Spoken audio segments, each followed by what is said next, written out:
Hello friends, welcome back to our YouTube channel GK with me. तो आज के इस वीडियो में मैं आपके साथ डिस्कस करने वाली हूँ एस्टेट 2025 की कंप्लीट 20 डेज़ की स्ट्रेटजी। क्योंकि आपके एग्ज़ाम में ऐसा लगाकर चलो कि 20 दिन का ही समय रहता है। क्योंकि आपका एग्ज़ाम जो है वो शायद 26 या 27 जुलाई को कंडक्ट होगा। आप 5 से 7 दिन को तो ऐसे भूल ही जाओ कि हमारे पास 5 से 7 दिन एक्स्ट्रा बचेंगे। क्योंकि आज 4 तारीख तो हो ही चुकी है कल, और उसके बाद आपको 2-3 दिन का समय जो है पेपर से पहले ऐसे ही चला जाता है। ठीक है, उससे 2-4 दिन पहले हमारा माइंड वैसे ही डिस्टर्ब रहने लगता है कि हमारा एग्ज़ाम है, हमारा एग्ज़ाम है। तो आप ये लगाकर चले कि आपके पास कंप्लीट अभी ओनली 20 डेज़ का समय है, और इन 20 डेज़ को आपको बेटर यूटिलाइज़ कैसे करना है, उसके बारे में ये वीडियो रहने वाली है। ठीक है, तो इस वीडियो को लास्ट तक देखिएगा, आपके लिए बहुत ज़्यादा इंपॉर्टेंट रहेगी। ठीक है, और अगर आपको लगे किसी के लिए ज़रूरी है तो आप उसको शेयर भी कर देना।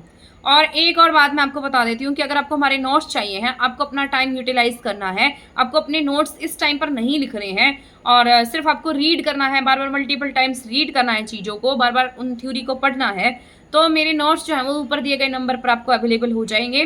पर नोट्स जो हैं वो पेड रहेंगे, बहुत रिजनेबल प्राइस में नोट्स मिलेंगे आपको। ऐसे नोट्स आपको कहीं भी नहीं देखने को मिलेंगे। ये सारे के सारे नोट्स जो हैं मेरे खुद के हैंड रिटन नोट्स हैं, और प्रीवियस ईयर को एनालाइज करके मैंने सारे के सारे अपने हाथों से लिखे हुए हैं, और यही नोट्स पढ़कर मैंने भी अपना एस्टेट पास किया था। ठीक है, पिछले 5 से 7 सालों का जो एनालाइज किया है मैंने एग्जाम्स का, और उनको देखकर ही मैंने सारे नोट्स लिखे हैं। तो अगर आपको लगे कि आपके लिए इंपॉर्टेंट है, तो आप ऊपर दिए गए नंबर पर मुझे व्हाट्सएप पर मैसेज कर सकते हैं। ओनली व्हाट्सएप पर मैसेज करेंगे, टेक्स्ट करेंगे, व्हाट्सएप पर मैसेज कर देंगे, और कॉल अलाउड नहीं होगी। ठीक है, तो अब हमारे आज के मुद्दे पर आ जाते हैं कि हम इन 15 टू 20 डेज में अपने एग्जाम को कैसे प्रिपेयर करें, और इसके बाद मैं आपको लास्ट के टाइम में बताऊंगी कि आपको पेपर को अटेम्प्ट कैसे करना है। क्योंकि पेपर को अटेम्प्ट करना भी उतना ही ज़रूरी है जितना कि आपका पेपर की तैयारी करना। अगर मान लो आपकी तैयारी अच्छी है लेकिन आपको एग्ज़ाम को अटेम्प्ट नहीं करना आता है, तो आपका पढ़ने का भी कोई फ़ायदा नहीं है ना। क्योंकि आपको पता है आपका पेपर जब बहुत लेंथी आता है, 150 मार्क्स का आपका एग्ज़ाम आता है, बट बहुत ज़्यादा लेंथी होता है। मैं मानती हूँ उसमें नेगेटिव मार्किंग नहीं होती है, बट इतना लेंथी होता है कि कई बार हमारा पेपर ऐसे ही रह जाता है। तो जिसने पहले एग्जाम दिया होगा, क्योंकि पिछली बार जो बच्चे एग्जाम देकर आए थे, मुझे बहुत सारे मैसेज आए थे, बहुत सारे रिव्यू शेयर किए थे बच्चों ने अच्छे अच्छे, और उनमें से कुछ स्टूडेंट ऐसे थे जिन्होंने कहा कि मैम टाइम कम था, और मैंने उस टाइम पर भी उन्हें कहा था कि टाइम को अपना मैनेज करके चलना है, यहीं पर अपनी प्रैक्टिस कर लेनी है, और आगे आपको एग्जाम में आसानी रहेगी, है ना। तो इस बार वो गलती ना करें। ये वीडियो भी मैं आपको बना कर दूंगी, जिसमें पूरी कंप्लीट डिटेल मैं आपके साथ शेयर करूंगी, क्योंकि कहीं ना कहीं कभी ना कभी ये गलतियां मैंने भी अपने एग्जाम के टाइम पर की थी। तो मैं नहीं चाहती कि आप वो सारी मिस्टेक्स फिर से करें। तो अगर अब हम बात कर लेते हैं आपके एग्जाम की प्रिपरेशन की, इस टाइम पर ये जो 20 डेज है, इन दिनों में आपको डेली क्या करना है, हर सब्जेक्ट की डेली रिविजन करनी है।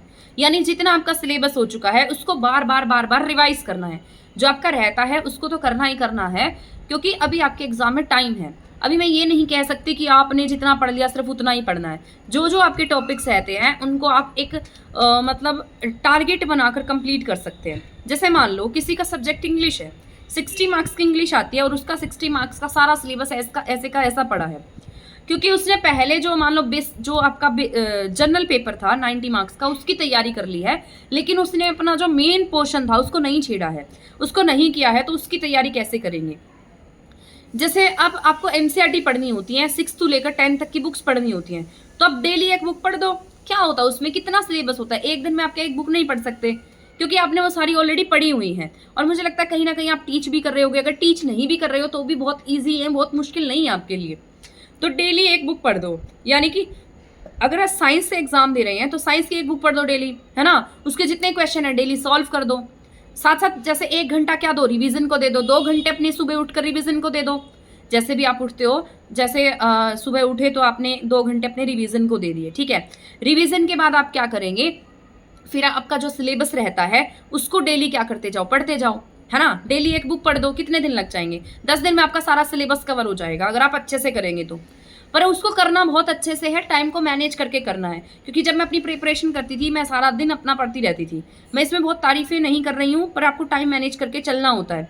अगर आप पढ़ रहे हैं तो आपको अच्छे से पढ़ना है। ये नहीं है कि किसी को दिखाने के लिए हमने बुक उठा ली और बाद में उस बुक को रख दिया जाके कि हाँ हमारा आज का काम हो गया। किसी को दिखाना नहीं है, खुद के लिए पढ़ना है ना। तो आप क्या करेंगे, जैसे आपका मान लो जनरल सेक्शन हो गया और आपके ये जो आपका मार्क्स 60 मार्क्स का रहता है उसको डेली एक एक घंटा मतलब एक बुक डेली की कर दो। मैं तो यही कहूँगी एक बुक डेली की कर दो। और मान लो किसी का जनरल सेक्शन रह गया है और ये 60 मार्क्स का हो गया है, तो वो क्या करेंगे 60 मार्क्स वाला डेली 1-2 घंटे रिवाइज कर लो, उसके क्वेश्चन अटेम्प्ट कर लो। और जो बेसिक जनरल रहता है, मान लो आपकी रीजनिंग रह गई है, मैथ रह गया है, हरियाणा जीके रहती है, हरियाणा जीके में मैराथन देख दो। एक मेरे चैनल पर कंप्लीट मैराथन्स करा रखी है मैंने, टारगेट बना के करवा रखी है। अगर किसी का मन करता है तो पिछले साल कराई थी मैंने, उसमें से बहुत सारे क्वेश्चन भी आए थे, मेरे पास बहुत सारे मैसेज भी आए थे, तो आप उसको भी देख सकते हैं। या फिर आपका किसी और चैनल से पढ़ने का मन करता है तो आप किसी और चैनल से देख लो। सीडीपी की कंप्लीट मैराथन एक ही वीडियो में करवा रखी है, उससे आपका टाइम बच जाएगा। शायद 7 घंटे की मैराथन है मेरे चैनल पर, तो आप उसको भी देख सकते हैं, क्योंकि उससे क्या होगा आपका टाइम बच जाएगा, है ना। जो आप इतने दिन में करने वाले थे वो अब आप क्या करेंगे 1 से 2 दिन में उसको कवर कर लेंगे। उसको करने के बाद आप क्या करेंगे, उसको करने के बाद आप अपने जो प्रीवियस ईयर पेपर है उनको लगाएंगे। ठीक है, जैसे मान लो आपने सारी सीडीपी पढ़ दी है और सारी हिंदी हो गई, आपकी इंग्लिश हो गई है।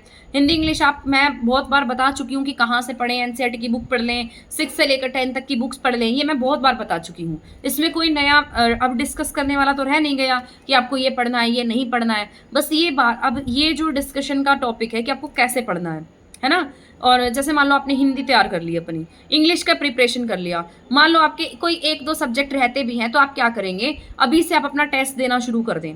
जब आप अपनी टेस्ट सीरीज लगाएंगे तो वहां से आपको पता लगने लग जाएगा कि हमें कितना समझ में आ गया है। डेली का जितना पढ़ते उतना तो पढ़ना ही पढ़ना है, लेकिन साथ में आपको अपना टेस्ट भी लगाना है। और टेस्ट कहाँ से लगाएंगे, ऑफलाइन भी खरीद सकते हैं आप बुक्स। और मैंने तो अपने टाइम में, मैं सच बता रही हूँ, मेरा कोई पेड प्रमोशन नहीं है, मेरा कोई वो नहीं है, बट जहाँ से मैंने प्रिपेयर किया था, जहाँ से मैंने टेस्ट सीरीज लगाई थी, मैं बस वो आपके साथ शेयर कर रही हूँ। मैंने टेक्स्ट बुक से अपनी टेस्ट सीरीज लगाई थी, 150 मार्क्स का पेपर होता था, उसमें अगर मेरे 95-96 मार्क्स आ रहे थे तो इसका मतलब मैं ये मान रही थी कि मेरा पेपर क्रैक हो जाएगा। अगर मेरे 90 से नीचे आते थे तो मुझे थोड़ा मेरा कॉन्फिडेंस जो है वो लूज हो जाता था। पर ये कॉन्फिडेंस लूज और बढ़ाने के लिए नहीं है, बट आपको ये देखना है कि आपकी मिस्टेक्स कहाँ कहाँ हैं। यहीं पर मिस्टेक देख लोगे तो फायदे में रहोगे, पेपर में जाकर मिस्टेक देखोगे तो वहाँ आपका ही नुकसान है। तो आपको यहाँ क्या करना है, सिर्फ आपको पेपर देकर ऐसे ही छोड़ना नहीं है, आपको पेपर देकर अपनी मिस्टेक्स ढूंढनी है कि कहाँ पर कौन से क्वेश्चन मैंने क्या गलती की है। कई बार पता है क्या होता है, जो पेपर हम देते हैं उसमें से ही as it is question paper में आ जाता है, और तब हमें वहाँ पर रियलाइज होता है कि वो काश मैं वहाँ पर उसके एक्सप्लेनेशन पढ़ लेती, और वहाँ पर हम पेपर में भी फिर सेम मिस्टेक करके आते हैं, इसलिए हमारा पेपर हर बार भी रहता जाता है। ठीक है, तो आप क्या करेंगे, डेली अपना जितना सिलेबस हुआ है डेली उसकी रिवीजन करेंगे। ठीक है, अगर मान लो नहीं हुआ है तो डेली एक बुक उठाएंगे अपने टॉपिक की और उसको पढ़ देंगे, डेली एक बुक उठाएंगे पढ़ देंगे, पर रिवीजन भी करते जाएंगे। पिछला जो सिलेबस हो चुका है उसको रिवाइज करते जाएंगे, और जो रहता है उसको एक मैनेज करके एक पेज के ऊपर लिखकर कि आज मुझे इतने टॉपिक कर लेना। मान लो रीजनिंग रहती है आपकी, रीजनिंग के 4-5 टॉपिक उठा लो।